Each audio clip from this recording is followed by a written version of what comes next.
Señor Jesús, Mamá María, que todos fueron aquí, que consagrara su vida en amor,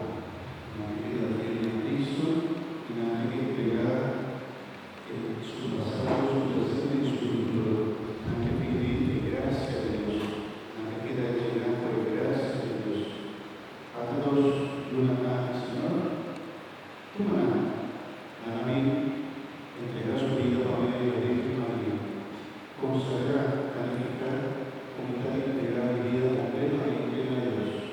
sin guarda nada, sin Dios, poniendo una primer lugar a Dios y Santa María, Mamá María, a pedirnos.